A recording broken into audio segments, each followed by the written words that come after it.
Hey guys, my name is Zelda, so let's play Legend of Zelda Spirit Tracks. So in the last episode, when we got here, we learned the song. We learned the song. We learned, I'm so sorry. I mean, I'm just having such a brain fart. Plus, I have all these enemies attacking me. God, leave me alone. We learned the no. We learned the no, obviously. But it's really cool to go to your collection and check out all the songs, but, what kind of sucks is that I just realized this is that, I really wasn't thinking about it until now, but, the songs that you learn aren't like, with the locomotives, they aren't stored in your collection screen, which kind of sucks. But anyway, we learned that song, we played it with them, and we restored the tracks going to the Spirit Temple. It's not Spirit Temple, I said that in the last episode, Force Temple, thank you. Would you like to take this right out here? Yeah, sure. Alright. So, now we're gonna head off to the Force Temple, which, I'll be completely honest, temple that we're going up, I could do it in one episode. In fact, I might do it in this episode. Like, I might just get the whole temple done in this episode.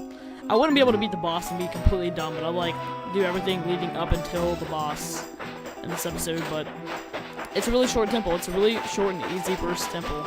But it does have a few, puzzles in it, and it really does, and it has a few hidden items, so it's, in my opinion, it's actually a really good first temple to this game. It's a really fun temple, too. I really like it a lot. But, right here, I was talking too much to be able to explain myself. These spiders right here, basically, we can't really do anything about them right now to actually kill them. But the best thing we can do to get them out of our way is just blow a train whistle to scare them off. It's pretty much the easiest thing you can do. I'm pretty sure those are, I don't know, I'm pretty sure they're called Skulltulas, you know, like they are in Ocarina of Time and other games. But I don't know if, like, they share the same name in this game. I'm not completely honest, but, I mean, I'm not completely honest, I'm lying to you, no, I'm not completely sure. But I'll definitely look into that, afterwards, and when I put in my, bio for them, I'll definitely know then. Which is really cool, because after I'm done doing these bios and everything, I'll actually be able to call these guys by their official names, which I'm really excited for that. But anyway, once you get through here, it's really easy just to get through here. First of all, let me just say, take note of that rabbit right over there. We can do something about that later. Keep an eye out for that. But for now, let's head inside the Force Temple.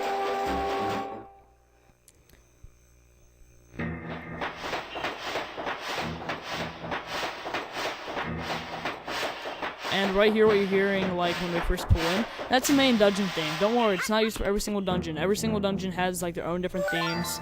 But each different temple has its own theme. I mean, don't get scared, but, like, this is, like, the main dungeon theme that they use in, like, places that are not within the dungeon. Every time we pull into a dungeon, it's gonna have this theme right here. So, this is the Force Temple. Are you ready for what's to come? No, I'm kinda scared about the Force bugs. Nah, of course. Good, then let's go. Alright. First thing let's see right up here is something we can actually do. What? Another song already? Yep. And by the way, don't worry, every time we learn a song, it won't be from these little guys right here. It'll be from different things. But anyway, what tune could that possibly be? Name that tune! Oh man, I wonder if anybody got that reference. You probably should if you know Pokemon at all. Name that Tunimon. I don't know. Well, anyway. Now, if they made an entire song based around that little tune right there, I would be super excited because that's a really cool, chill theme right there. Well, anyway, hiya, thanks for summoning me. As a reward for you awakening me, I'll lend you my power one time. If you're close enough to running out of life, play the song and I'll come to rescue you. Nifty, huh?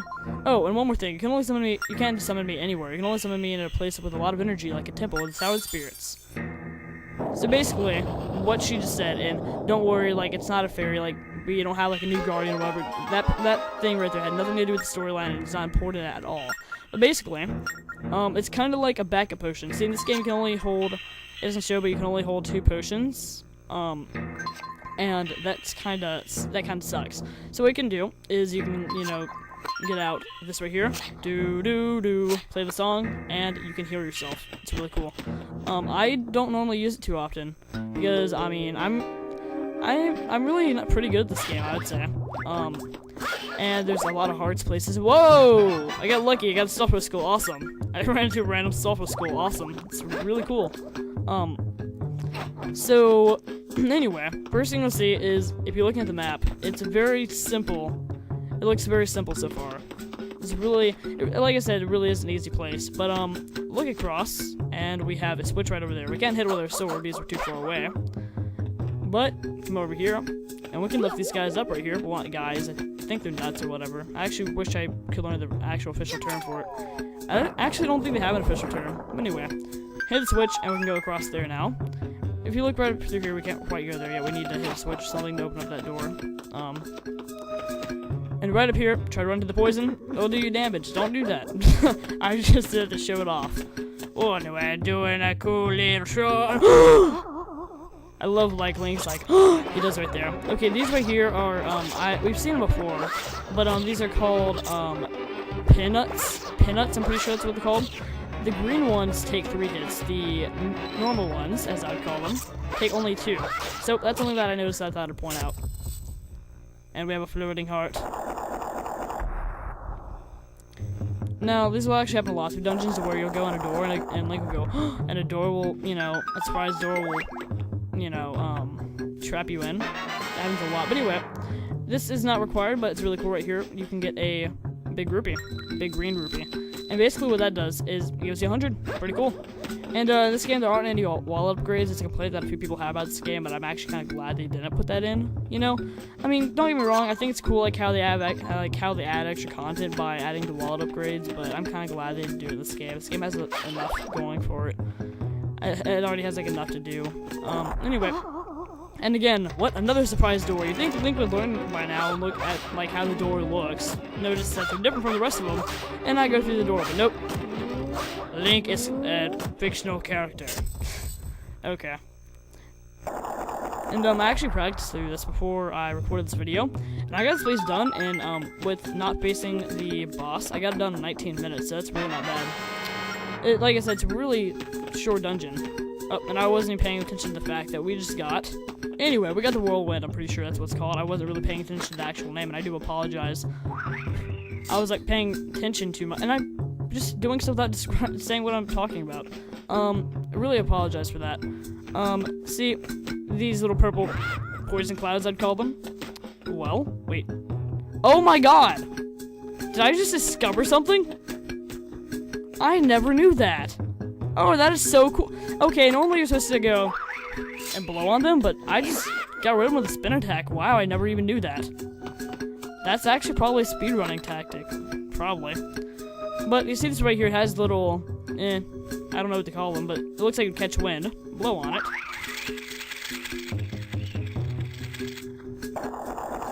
And that happens. This mechanic was used in, I don't know what I'm trying to say. This mechanic, I don't know what I was saying. I was about to say something about Phantom Hourglass, but this mechanic right here is used throughout later in the game. So do remember that. It's used actually in a later dungeon. But right here, if you were paying attention to the fact that you can see the little part where the floor looks a little bit different. But anyway, I'm gonna try this again. Wait, why isn't that working this time? What? Oh, I guess there's some that you can't. Oh, I get it. Like, ones that have, that, form because of little bugs, I guess you can, get rid of those with a spin attack, but the ones like these, you can't. Yeah. Alright, whatever. Okay, so now, we got stuff with skull. It can have stuff with skull, it also have, it can also have a wooden heart in it. But anyway, any treasure that's worth 50 rupees, which, that's how much this is gonna be worth. But we're gonna be right up here, we're gonna be doing some stuff that really doesn't require too much commentary. Actually, just as I was saying, right here, we saw these guys earlier, and he taught us a song. You're saying you'll see us around, and we'll tell you things in the last episode. Well, play the song Awakening right here, and it may seem pointless, but trust me, it isn't. Well, I said that a little bit too early. Never mind. Yawn, that was a nice nap. Okay, search for hidden treasures, right? There aren't any more left on this floor. Okay, now, see, normally if there are some left on the floor, he'll let you can pay him 20 rupees and he'll show you where all the treasure chests are. But I think it's kind of a waste of money. Honestly, I don't think it's really worth it. But these guys are still useful, because if you've gotten all the treasures on the floor... Whoa! Microphone swallowing. If you've got all the treasures on the floor, then he'll tell you that there aren't any, so you don't have to spend any rupees to figure out that you've gotten all of them. So, it's somewhat helpful, Also, I realized this while I was practicing. I thought it was the coolest thing. Right here you see this key. How do we get it off? Well, here's a little puzzle right here. Now watch this. You think? Oh wow. Oh crap! I didn't show the cutscene. Okay, normally it'd show a cutscene of the key like flying over, you know. But I guess I just skipped it. But in that cutscene, people like usually don't move. But while the cutscene's going on, you can just like walk over and get it in the middle of the cutscene. It's really cool. But once you come back over here, yeah. Okay, now that I've finished explaining all the mechanics here, I'm going to just start actually just playing. Ignore this, like ignore some of the commentary that never mind. I'm gonna start talking about my life. There you go. Oh my God, why can't I get? I don't know how I got rid of it earlier, but you know, whatever. But I'm recording. I've been recording a lot this week. But I recorded the last episode, and I believe the episode before that has all been in the past week because right now on my channel, I'm actually on a break right now, and I haven't been uploading videos for a little while, to be completely honest. And but yeah, I've been on a break, and during this break, I've been recording a lot, getting stuff scheduled for Smash Bros. Tournament that I'm doing. But by the time you guys are seeing this, it's already up. Anyway, once you're done with that, you can hit the switch right over here, and it'll make that treasure chest over there appear. Now, so here's the thing, is if you tap with this, we've seen these before, but I've pretty much ignored them and haven't really said anything about them. This is a stamp station, but you don't have a stamp book. Remember that. There's something that we can get later in the game where these little stamp stations will actually be useful, and yes, we will get them later in the game, but not too much further, so we do need to backtrack just a little bit to get these things, but, you know, whatever, it doesn't matter. It'll be worth it in the end. But from hitting that little switch, you get a big green rupee, and actually, I think I forgot a treasure. Let me go check. I'll be right back. I'm gonna go check something really quick. Alright, well, never mind, I was wrong. I hear that a lot. Well, anyway. Okay, so now that we have a key, we can get through the store. We're about halfway through the dungeon right now. We're at 13 minutes. We're coming up on 13 minutes, rather. I am gonna do a little bit more. I'm probably gonna go to, like, somewhere around 15 minutes right here, but just in case, because I think I might have forgotten one, to be completely honest. Yawn! Okay. Well, and that is kind of useless right now, being that these dungeons are really hard. There aren't too many hidden items, but trust me, later in this game, when the dungeons have a lot of hidden items, trust me, they will. These actually become quite useful. Okay, well, again, Link falls victim to another trick. And you have some bubbles over here. You guys know what bubbles are. I mean, they're in not all, but I wonder if they... It might be in all, I don't know. But they're in a lot of Zelda games. But anyway, they're in Ocarina of Time, Majora's Mask, this game, Wind Waker, Phantom Hourglass. I think they were in Zelda too, I'm not completely sure. No, I'm honestly not so sure. Okay, but I've been recording a lot of videos lately, and I'm just trying to record them before school starts, because once school starts, I'm gonna be really busy. And I'm doing all the things, like all the extra I can't say the word curricular. Whoa, microphone, stop falling, jeez. Extracurricular activities like I have been doing for the past few years. So I'm gonna be doing orchestra again this year, which it doesn't really take up any time out of school. You have to practice every single day, but besides that, it doesn't take up too much time. And oh my God, okay, I'm adjusting my microphone. There we go, my microphone should not tilt as often. Well, right here I have a little bit of a puzzle, how to hit that. Pretty simple, because it's not that hard to figure out after you figure out the first one where you throw it across. It's like, well, we can't throw it across this time, so let's blow it across, you know, I don't know. That actually, I was about to say that it isn't required, but it is. So, oops, never mind. Alright. I'm gonna be doing orchestra, which I only had to practice, like, for 30 minutes a day, so that honestly doesn't take too much time out of my day. Once track starts, oh God, I remember, like, how busy I was last year during Majora's Mask, earlier this year, when I was, in track. That took a lot of my time. It actually takes, because of track, I would get, home at about 6 o'clock every day, and that was tough. And I'm gonna do it again, so, you know what, why not? Right up here, and we will have a mini-boss. Foo-ha-ha! And again, Link falls victim, and he is surprised every single time. Okay, so I honestly don't know this guy's name off the top of my head, but I will put up a bio so you guys will know. Right here, Okay, well, right here he'll try to attack you in a moment, but what you would think you would do is try to blow one of your things at him, but nope, you can't do that. Because you can't actually get close enough to attack him, he'll disappear. You'd think to blow him, but you can't. What you have to do is you have to wait till he tries to attack you. And when he does, blow right back at him and do a jump attack. It's pretty simple. And sometimes there actually are some occasions where he'll pretend like he's throwing one when he's or he'll pretend like he's throwing a bubble when he's really not, and he'll trick you, and it's kind of annoying. But he's really easy mini boss, really easy. Don't worry, this game does get a little bit harder. Well, not a little bit, it gets a lot harder, trust me. But all the butts. We're coming up on 17 minutes, but I guess we'll just have like a 20-minute special or something, I don't know. But because I really want to get this done in one episode. If that makes any sense. I don't know why, it's just a really short temple, and I kind of want to get it done. But anyway, here we are on the third and final floor, right up here. There's nothing we quite do yet. You kind of want to go get that key that's up there, but we can't. So, we need to head to the south. And we will get notified right here, of course. Look at the keyhole, Link. Okay, I think I need a special key to unlock it. You don't say. Maybe about the big key that's up on our map. I mean, jeez. We aren't completely stupid. Well, there are some stupid people out there. Okay. So, if you try to... This guy will try to attack you. So, naturally, you want to slash him. You can't pick him up, but what you can do... Sorry if I blew into the microphone. I will try not to, but I hold a 3DS, like, on the other side of me. Like, from a microphone. So, I kind of blow into it sometimes. I don't try to. But, anyway. So, again, we have some more poison gas. What we need to do is blow it out of the way. And trust me, take your time to blow it all out, because that little switch right there, you don't want to miss that. But for some reason to me, I feel like I have to blow out every single little cloud. So, yeah, I'm kind of a perfectionist. Okay, well now that we're done, naturally you want to hit the switch.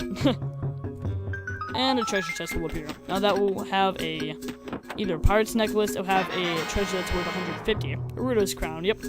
The Zoras have passed it down through generations. Awesome. Okay, so there aren't actually... And that, by the way, that was an Ocarina of Time reference. The Ruto crown. Princess Ruto. Anybody get it? Yeah. Ocarina of Time reference right there. So that's really cool. I mean, this game does have a lot of references in it, so it's really cool. But now that we're done with that, I'm over here. And again... I hate it when the game does that, like, it's like, boom, boom. I mean, it was helpful when I was first playing through the game, but when you're playing through it again and again, it gets kind of annoying. Again, I blew directly into the microphone. The first time is to get rid of the blocks, the second time is to not make it far enough and to fail in misery. Yay! Not really. It's not what it's actually for. Okay. Get away, my friend. My friend.